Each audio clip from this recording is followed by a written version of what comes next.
Assalamualaikum warahmatullahi wabarakatuh. Alhamdulillahirrahmanirrahim. Wassalatu wassalamu ala asrafil anbiya wal mursalin wa ala alihi washabihi ajmain, amma ba'd. Pemirsa yang dirahmati Allah Subhanahu wa taala dimanapun Anda berada, mungkin yang ada di rumah atau di luar rumah, mungkin yang posisinya lagi istirahat atau yang tidak istirahat, ya yang selalu setia menonton kepada channel saya, tiada lain hanya MBK Barakatul Karomas Kaumi.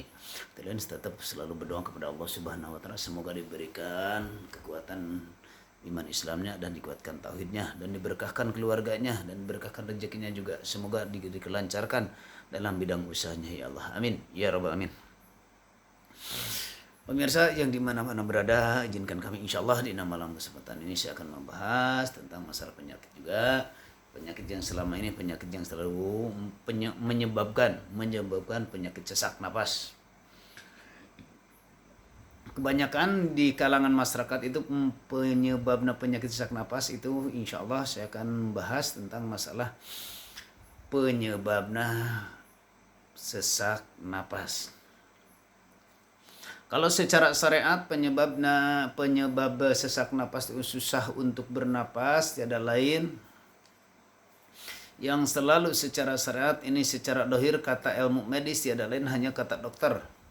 Kata dokter ini penyebabnya sesak napas adalah banyak merokok lah gitu, ini banyak itu penyebabnya sesak napas, atau polusi misalkan kita menjadi sesak napas. Itu secara orang melakukan misalnya sesak napas susah, bisa juga dari sesak napas itu tiada lain yang selama ini terlalu jengkel, kesal kepada orang lain, misalkan selalu itu akan menjadikan penyebab menjadi sesak napas juga kalau secara syariat. Tapi saya akan membahasnya penyakit ini tiada lain untuk melakukan secara hakikatnya penyebabnya apa sih sebenarnya. Banyak itu sesak napas tidak lain orang yang selalu berobat ke sana kemari. Obat penyakit sesak napas tidak lain yang selalu ada yang artinya kelalawar, ada juga artinya misalkan musang, ada yang selalu berkena, ada yang asinya kelalawar besar, ada yang selalu obat. Nah, ini penyebabnya secara hakikat penyakit sesak napas yang selama ini kita dominan tiada lain berarti dengan kelakuan kita tak disadari. Tak disadari bagaimana karena sesak napas itu banyak yang orang yang selalu dominan untuk mempunyai di dalam hatinya mempunyai kekesalan sampai dikunci di dalam dada. Nyesek napas kalau bahasa kita mah adalah mempunyai sifat dendam. Kepada siapapun kita dendam, banyak di sini tiada lain berarti kepada manusia. Nah, kalau tentang masalah kita contoh aja dohir, kalau kita marah terhadap orang lain, kita tak berani, tak berkuasa untuk melawan, misalkan tak merasa untuk melawan, nah di situ tak berkuasa untuk melawan, di situ akan muncul kita berbicara kalbu kita tiada lain, biarlah saya masa lalu, nah biar nggak apa-apa, saya pengen melihat ke depannya, dendam saya tidak akan bisa memaafkan. Itu kan seperti itu. Sedangkan kata Rasulullah SAW, bila mana kita punya masalah, jangan sampai lebih daripada 3 hari. Nah, sekarang sampaikan nih kunci sifat dendam ini, sampaikan dikunci. Kenapa harus dikunci? Karena tidak akan beres permasalahan kecuali saling memaafkan. Karena saat tadinya dia sudah mengatakan saya tidak akan memaafkan sampai kelihatan tanah merahnya. Sampaikan seperti itu. Yang selama ini kita mempunyai sifat dendam. Makanya kepada orang siapapun telah mempunyai dendam banyak, misalkan orang secara penceraian, atau napi orang yang selalu bertanya tentang masalah penyakit yang selama ini kita rasakan, misalkan mempunyai sesuatu atau napi penyakit yang ada dalam diri kita, terus kita nanya kepada dukun atau kepada orang pintar yang belum dipahami oleh Allah, tentang masalah penyakit, Allah mengatakan bahwa ini mah ada yang syirik, ada yang menyantet. Siapa dia? Misalnya orangnya terdekat, sedangkan kita kalau kita bertindak tiada lain harus ada bukti. Nah, selama ini kita harus punya dendam. Berarti kuncilah dalam diri kita, dalam dada, nyesek setiap kelihatan. Setiap kelihatan dengan orang itu, padahal orang itu tak apa-apa. Ternyata dalam tubuh kita merasakan sifat dendamnya itu. Kesal. Makanya kalau kita bertanya kepada siapapun kita bertanya tentang masalah penyakit, wahai para sahabat-sahabatku, mungkin yang selalu menjadi orang paranormal atau bisa dikatakan orang pintar, ketika Anda menyebut, ketika Anda lewat feeling, jangan dikatakan kepada seseorang. Seandainya itu ada yang jahil lewat santet, jangan sampaikan diucapkan. Tetap aja dikunci. Itu semuanya kehendak Allah. Tiada lain yang selalu berperan Allah. Cuman lewatnya ada lewat bangsa jin atau bangsa setan yang selalu disuruh oleh para dukun-dukun itu. Jangan sampai kita dibuka tentang masalah aibnya. Itu jangan sampai seperti itu, insya Allah. Nah, biasanya penyebabnya lewat itu selalu dendam, banyak kejengkelan lagi. Kejengkelan mempunyai sesuatu kepada seseorang yang selalu jengkel. Nah, itu akan merasakan dendam, nyesal. Secara syariat memang udah seperti rokok lah, yang banyak itu cerita. Nah, kita yang dijadikan penyebab, tak rasa, tak rumasa di sini. Sebenarnya dosa semua dari kelakuan kita yang selama ini kita lakukan. Nah, kusabab kitanya hatinya masih tertutup, mangkana pihadhil a'ma bahwa fil akhirati a'ma. Siapapun dalam keadaan buta di dunia, nah maka di akhirat pun buta. Nah, makanya wahai para sahabat yang selalu menonton, kita menyimak dalam keadaan gejala-gejala penyakit. Saya bahas terus, tidak berhenti-henti. Penyakit rasa demam karena tiap hari makan obat. Banyak orang selalu sesak napas. Nanya ke dokter, ini harus berobatnya 8 bulan. Ini harus ke dokter, ini bulannya harus setahun. Terus tiap hari ngonsumsi obat. Kalau setiap hari lama-kelamaan ngonsumsi obat, berarti tiada lain adalah tubuh kita terus-terus dimakan racun. Jangan sampai, kadang-kadang kata dokter, bisa kemungkinan ini lewat 1 hari, bahkan menyebabkan lagi. Nah, itu harus dikoreksi.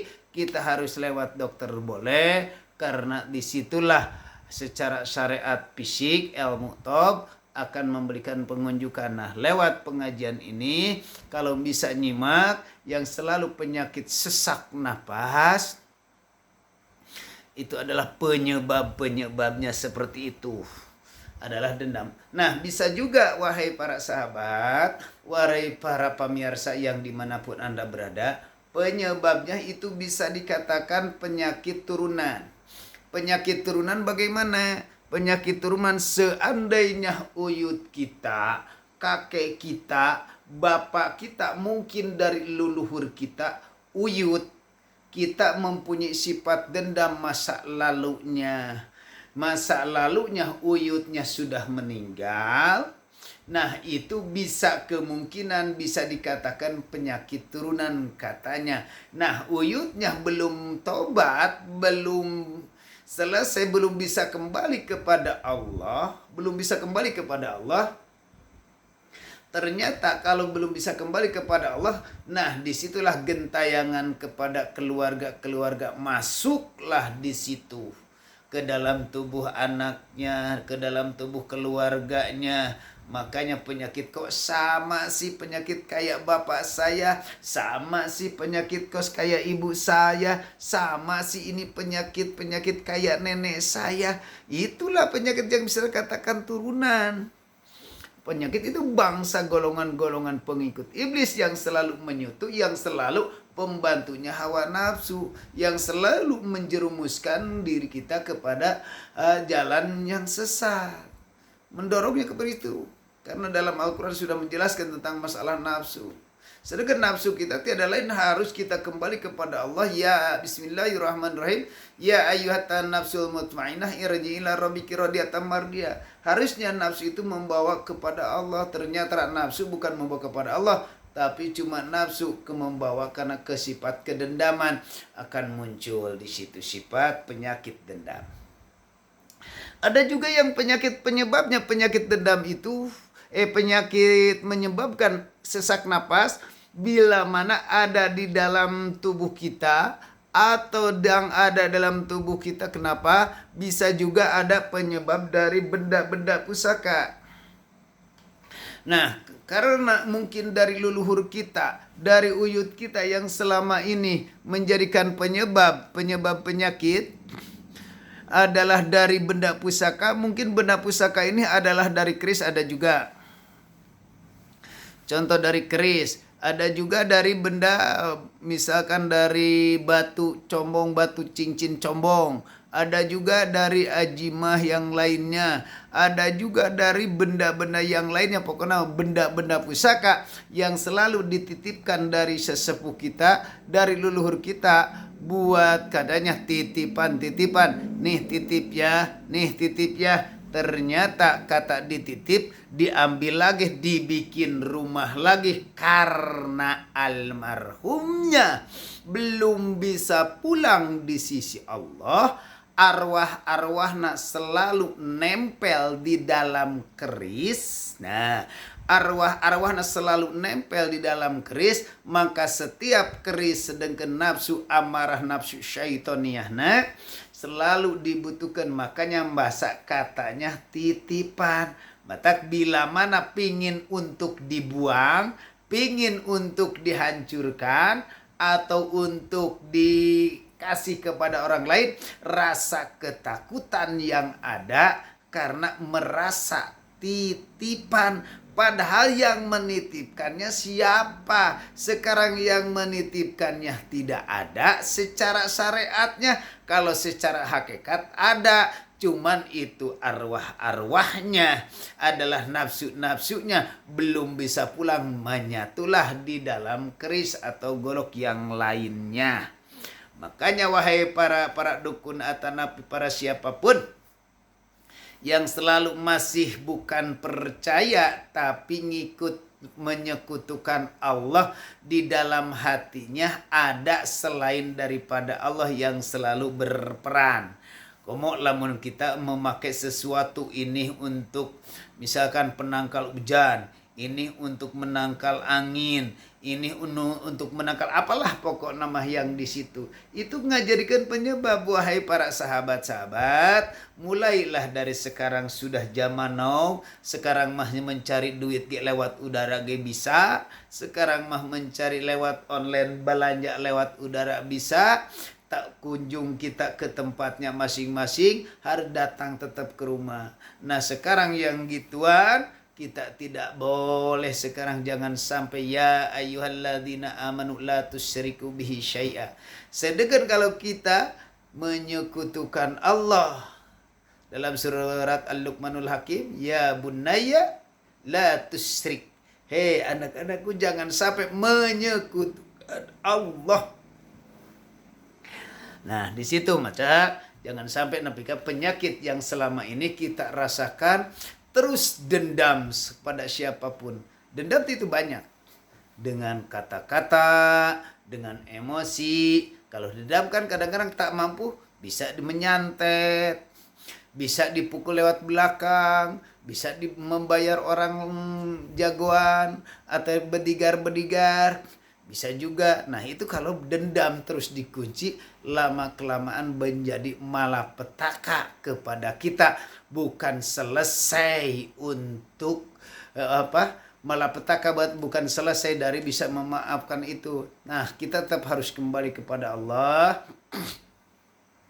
Secara kembali kepada Allah tiada lain, kita hanya selalu digerakkan oleh Allah Subhanahu wa taala buanglah penyakit yang selama ini kita rasakan.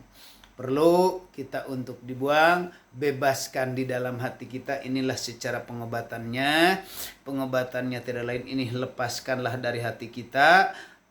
Apalagi kalau kitanya misalkan bisa minta datang ke sana, minta maaf, itu lebih bagus. Kalau sudah kita datang ke sana minta maaf, insya Allah dia memaafkan atau nggak memaafkan, guna terserah. Yang penting kita berusaha untuk datang kepada orang yang didendami oleh kita.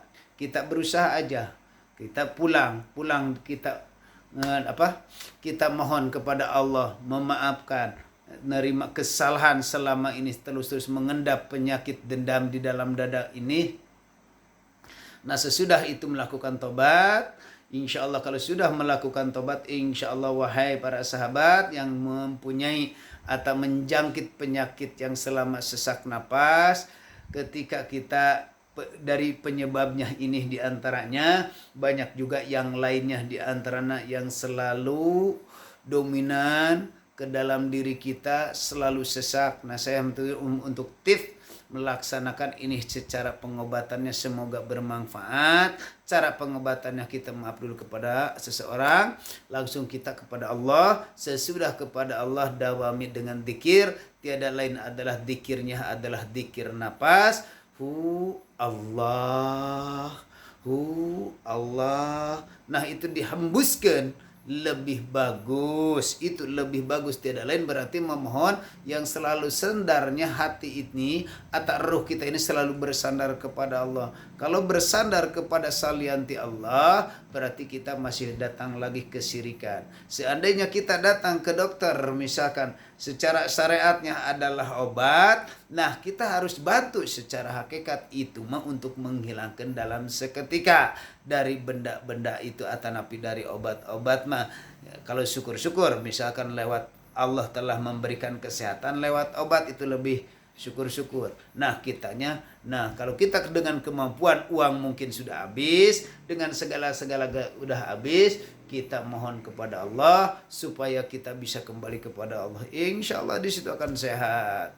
Ini pembahasan dari masalah penyakit yang selama ini banyak orang yang selalu mengeluh dalam kesusahan untuk bernapas karena dadanya kadang-kadang kita merasakan naik ke atas, kayaknya orang yang nah gitu bengek lah istilahnya.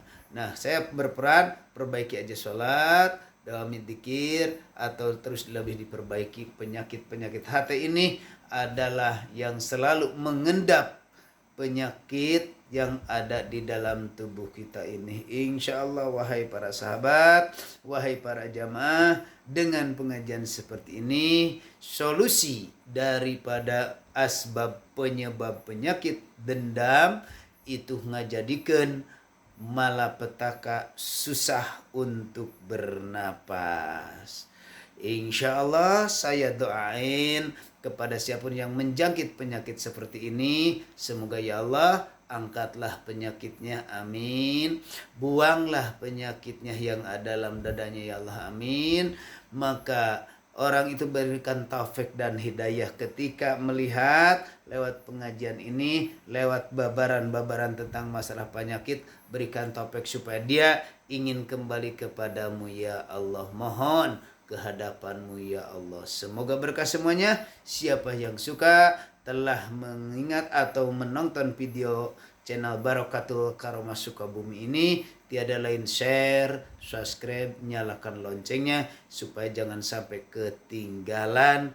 Lain kali saya lebih lanjut lagi membahas tentang masalah penyakit yang lainnya secara syariatnya sudah paham ya. Di sini yang sedikit mungkin belum banyak yang paham tentang masalah penyakit sabab musabab atau asbabnya. Insya Allah saya akan bahas lain kali. Mungkin sekian dari saya, mengucapkan terima kasih atas perhatiannya. Assalamualaikum warahmatullahi wabarakatuh.